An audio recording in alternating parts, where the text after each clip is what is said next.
እነዛ ሁለት ድንጋይ ራሶች መንገድ ላይ ተገናኝተው ሊጋደሉ ነበር ብታይ። እርስ በጉት ሰልሞች ንገሪኝ። ምንድን ነው ሎሬት ሞች ነው እንዴ? አዎ ሞታለሁ። ይልቅ ምን ተፈጠረ ንገሪኝ። ሰታናጂ ማን ከማን ነው ንገሪኝ። ማን ይመስልሻል? ገምሽ እስኪ። አንቺ አምሻል እንዴ? ምንም ያደረገችብን አድራሻዋንም አላውቅም። ቃል ገብታ በዛው ጠፋች እና አድራሻዋን የምታውቁ እያሉ የትኛው መፍታት ልጁ እኮ እንዳሉትን በእኔ ምክንያት ሊሆን ይችላል የተያዘው። አንተም ብሎ አፍቃሪ ምንም ነገር መጥፋት ይችላል። በብዙ ነገር ልትበልጠኝ ትችላለህ። በኑኑ የምርመራ ውጤት እንግዲህ ደህና በሆኗ አብዛኛው ሰው ተደስቷል። እንግዲህ ኑኑ ጤነኛ ነች አሁን ላይ። ነገር ግን ከአሁን በፊት ኑኑ ራሷ በሽተኛ ነኝ ብላ ስለምታስብ ማንንም ሰው መጠጋትም ሆነ መቅረብ አችልም ነበረ። በዚህ የተነሳ ደግሞ በዱለ እንደምንም ብሎ አስመርምሯት ነበረ። ይሁን እንጂ ነፃ እንደሆነች ባወቀች ጊዜ ግን ሌላ ችግር ነበር ይዞባት የመጣው። ይህም ችግር ምንድን ነው እንግዲህ በሉል ወደ ሆስፒታልን ይዤ አስመረምርሻለሁ በማለት ሁሉንም ሰዎች በአደባባይ ያው ገፍተሯቸው ነበር ሄደ። እናቱም ብትሆን ይሁን እንጂ ገፍትሯ ከሄደ በኋላ በጣም አዶናይ በጣም ተናዶ ነበር። ስለዚህ ማገት አለብኝ በማለት እንግዲህ ያው ሄለን ቀድማ ልታግታት የነበረችው ኑኑን ተመልሳ ግን አዶናይ ሄዶ አግቶታል ማለት ነው። በሌላ በኩል ደግሞ ኑኑ ወደ ቤት ከተመለሰች በኋላ ወዲያውኑ በሉል እንደታገተ ስለነገረቻቸው ናሁም ለመፈለግ ወጥቷል ማለት ነው። በዚህ የተነሳ ደግሞ አጅሪት ሄለን ልጇ ጠፍቶ እንኳን ምንም አይነት ዳንት አልሰጣትም። ያው እንግዲህ ለእልሁ ብቻ ነው ሰው የምትጨነቀው። ይሁን እንጂ ምንም ለመፈለግ እንኳን አልወጣችም። ወጣ ብላ ግን የገዛቸው አንዳንድ የራሷን ጌጣጌጥና ልብስ ነበር የገዛቸው በሚያሳዝን ሁኔታ። ግን ደግሞ ይህን ጌጣጌጥና ልብስ የገዛችበት የራሷ የሆነ ምክንያት ሊኖራት ይችላል። ምክንያቱም ከመኩ ጋር የሆነ ስራ እሰራለሁ ብላ እንግዲህ ስታወራም ነበረ። መኩ በጣም ትልቅ ሚስጥር የሚባለውን እንግዲህ ነግሯታል። በክፍለ ሀገር ሄጄ ሳለ በገጠመኝ ነገር አንዳንድ ጉዳዮች ላይ በአንቺ ስም በጣም መጥፎ ስም እየተወራ ነው፣ እየተሰጠሽም ነበር ያለ እንዲሁም ደግሞ ሰዎች ራሱ እየፈለጉሽ እና ወደ ሆስፒታል እንዲሁም ወደ ፖሊስ ጣቢያ ራሱ እያመለከቱብሽ እንደሆነ ተረድቻለሁ ማለት ይነግራታል።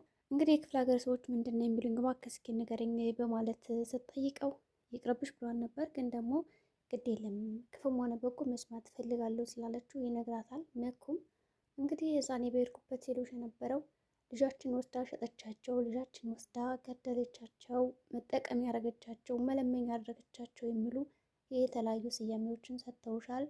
ስለዚህ ገንዘባችን ታምጣ ወይ ደግሞ ልጃችን ፈልጋ ታምጣ የሚል ሀሳብና አቋም ነው ያላቸው ማለት ሲነግራት ሄልን በጣም ተደናገጠና እንደዚህማ ሊሆን አይገባም በማለት ውሳኔውን አስባ እንግዲህ አንዳንድ እርምጃዎችን ለመውሰድ ሞክራለች።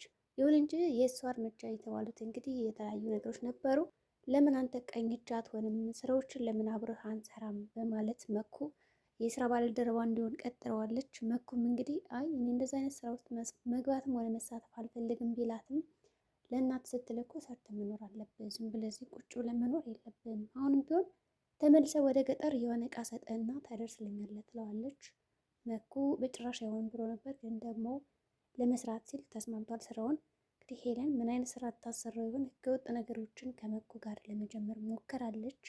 ይሁን እንጂ ለአዶናይ የነገርከውን እውነታ ያ ነገር ውሸት እንደሆነ ሸምጥጠው ብለዋለች። እሱ ግን እኔ ስለዚህ ነገር አንዴ ካፌ የወጣውን ነገር ልክድ አልችልም በማለት ነበር የመለሰላት። አዶናይም እንግዲህ በሉልን ካገተ በኋላ አንተ ምናልባት በእኔ እጥፍ እጥፍ ትበልጠኛለህ፣ በተለያዩ ነገሮች በእውቀትም በምንም ልትበልጠኝ ትችላለህ፣ ግን ደግሞ የኔ የሆነም ነገር ስትወስድማ ዝም ብያ ላይ ያችን በጣም የማወዳትና የማፈቅራትን ልጅ ነው ከቀማኝ እንግዲህ ያንተም የሰው አትሆንም የሁለታችንም አትሆንም፣ ስለዚህ ከዚች ምድር አጠፋለሁ እያለ እንግዲህ አግቶታል ማለት ነው።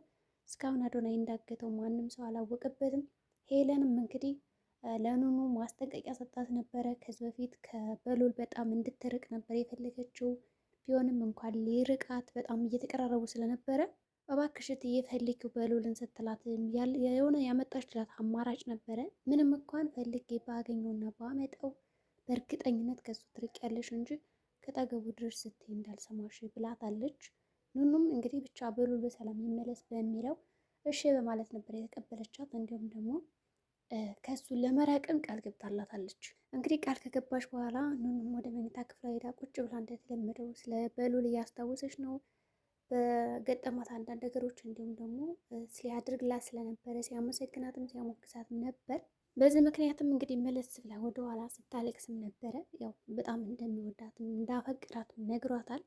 ስለዚህ እሱን እያስታወሰች ቁጭ ባለችበት ጊዜ በድንገት ደግሞ መሲና ታዱ እንግዲህ ይጫወታሉ የጓደኝነት ቆይታቸውን። እንዲሁም ደግሞ ወታ በነበረበት ሰዓት ምን እንደገጠማት ታዱ ጠይቃት ነበረ። መሲም እኔ የገጠመኝ ነገር ምን መሰለሽ፣ ከቴዲ ጋር ስመጣ ከናሆም ጋር ያደረጉት ፍጥጫ በጣም ያስቅ ነበር ትላታለች። ምንድን ነው ስትላት እንግዲህ እኔና ቴዲ ያው እጄን ይዞኝ ወደ ቤት እየመጣሁ ሳለ ናሆም መጥቶ ፊት ለፊታችን ልቀቃት አትልቀቃት በማለት በጣም ሊደባደቡ ሊጫረሱ ነበር እያለች እንግዲህ ናሆም ያሳየውን አክት ለጓደኛዋ እያሳየቻት ከት ብላ ስትስቅ ነበረ። ሁለቶችም እንግዲህ በሷ ምክንያት ሲጣሉ ነበር። እንግዲህ ታዱን በጣም ስቃለች። ስቀው ከጨረሱም በኋላ እንግዲህ በሌላ በኩል ደግሞ ታዱ እኔ የምልሽ አንቺ ልጅ ግን ወደሽዋል ትላታለች።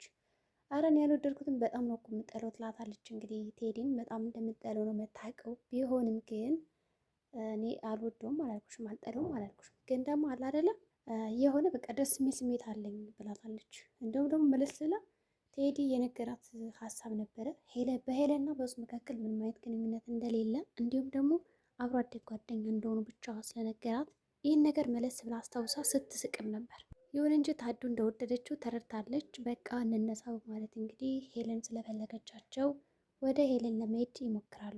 በሌላ በኩል እንግዲህ ኤልሹ ትምህርት ቤት አትሄድም። ትምህርት ቤት እንግዲህ የሰራችው ጥፋት ስላለ ማንም አላወቅባትም እስካሁን ከመኮ በስተቀር። መኮ ራሱ ወደ ትምህርት ቤት ለምን አትሄጂም ይላታል። ግን እሷ እንደተባረረች አልነገረቻቸውም። ቁጭ ብላ በነበረበት የኑኑ እናት ትመጣና ወደ መኝታ ክፍሏ በሉል እኮ ታግቷል፣ እኔም እንደው አብሬ ልሄዱ እንደ ልፈልግ ስትል ኤልሹ ትሰማለች። አልሰማችም ነበረ። ይሁን እንጂ ማለት ወንድሜ ምን ሆነ በማለት ያው ተጫዋለች። ታግቷል ተባለ እኮ አልሰማሽም ትላታለች። ታዱ ነበረች እና ያው በጣም እንዳነግራት ፈርታ ነበር፣ ግን ሳታስበው ነገረቻት። ይሁን እንጂ ወዲያውኑ ወደ ኑኑ መኝታ ክፍል በመሄድ እንዴት እንደዚህ ሊሆን ይችላል? ማን ያገተው? በእርግጠኝነት አንቺ ነሽ ማለት እንግዲህ በትራስ አፍና ትገላት ትሞክራለች። እንግዲህ ኑኑ ምንም አላውቅም ልቀቂኝ እባክሽ እያለች ስትለምናት ነበረ፣ ግን አጅሬት ልትለቃት አልቻለችም። ይሁን እንጂ እንደምንም ብላ በትራስ ልታፍናት ሞከረች፣ ልደበድባት ሞከረች። ኑኑ እኔ ላንቺ አላንስም አክብሬሽ ነው እንጂ ዝም ያልኩሽ፣ በቃ ልቀቂኝ ተይኝ ስልሽ ስሚኝ በማለት ትገፈትራታለች እና ከመታፈን ራሷን ታድናለች ማለት ነው። አሁንም የት ነው እያለች ስትጨቀጭቃት አላቅም ነው እንግዲህ ብላት የወጣችው። እንግዲህ ኤልሹን በጣም ተናዳ ነበረ። በአንቺ ምክንያት እንደዚህ የሆነ ያለኝ እኮ አንድ እሱ ብቻ ነው አባቴም የለም ትላለች። ይሁን እንጂ ወጣ ነበር የሄደችው። ወጣ ከሄደች በኋላ እንግዲህ ያው እያለቀሰች ነው። በዚህ የተነሳ ደግሞ የታዱ ታያትና በሰላም ነው ብላ ጠይቃታለች። ነገር ግን ለማጽናት ሞከረች እንጂ ምንም ያደረገችላት ነገር አልነበረም። እንግዲህ በሉል ካልተመለሰ በእርግጠኝነት ሁሉም በኑኑ ምክንያት ነው እየጠፉ ብለው ወደ ፖሊስ ጣቢያም ከሄዱ ልትታሰር ትችላለች። ምክንያቱም ሄለን ራሱ እንዳትሄጂ እያለቻት ከዛ ቤት ያለሷ ፍቃድ ስለወጣች አሁን ሁሉም ጥርጣሬ ወደ እሷ ሊመጡ ይችላሉ። እንዲሁም ደግሞ ኤልሹ በእርግጠኝነት ታስይዛት ይሆናል። ከእሷ ጋር አብረው የወጡ ምናልባትም እኮ ከአጋጆች ጋር ተመሳጥራ ቢሆንስ በሚስጥር አስይዘው ቢሆንስ የሚል እንግዲህ የሀሰት ነገሮች ልታሰራባት ትችላለች። ይሁን እንጂ ኑኑ እኔ አላቅም በማለት ነው የመለሰችው። ቢሆንም ኤልሹ ልትፋታት አልቻለችም። መሲንም እንግዲህ ወደ ሱቅ እንሂድ ትልና አጅሪት ሄለን ትወስዳታለች። እንግዲህ ወደ ሱቅ ከሄዱ በኋላ የሚፈልጉትን ነገር ነው ገዝተው የመጡ። መሲ እኔ ቁጭ ማለት የለብኝም በሉል እንደዚህ ጠፍቶማ እሱ ማለት እኮ ወንድሜ ነው እጅ መፈለግ አለብኝ ትላለች። ይሁን እንጂ ታዱ ወዴት አትሄጂም የሆነ ነገር ነው ደግሞ የሚገጥምሽ እባክሽ አትውጪ አትሄጂ እያለቻን ነው። ቢሆንም እሄዳለሁ በማለት እንግዲህ እንዴት አድርጋ ለመፈለግ ብታስብም ወይም ደግሞ እንዴት መፈለግ እንዳለባት ራሱ ግራ ገብት ብሏታል። ነገር ግን ፈልገዋለሁ አልቀመጥም ስትል ነበር። እሷም እንግዲህ እሺ ብላ ፈቅዳላታለች። መሲ ግን እንዴት ነው የምትፈልገው? የቴዲን እርዳታ በመጠየቅ ወይስ ደግሞ ወደ ፖሊስ ጣቢያ ሄዳ በማመልከት ነው የምትፈልገው? ብቻ እንግዲህ ታዱ እባክሽ እነዚህ ነገር አትግቢ እያለቻት ነው። እሷ ግን በጣም እንደ ወንድሟ ስለምታየው ለመፈለግ ተነሳስታለች። ይሁን እንጂ አጅሪት ሄለን ግድ አይሰጣትም። ግን ቆይ ማን ነው በሉልን ያገተው? ስራዬን እኮ በጣም እያቃለሉልኝ ነው ትላለች ማለት ነው እንግዲህ ምክንያቱም እሷ ልታገታቸው ነበረ፣ ግን ቀድሞ አዶን ያገተው። ስለዚህ ስራውን እያቃለለላት እና እየጨረሰላት ነው ያለ። በዚህ ጉዳይ ደግሞ ግን እኔ ማወቅ እፈልጋለሁ ጠላቴን።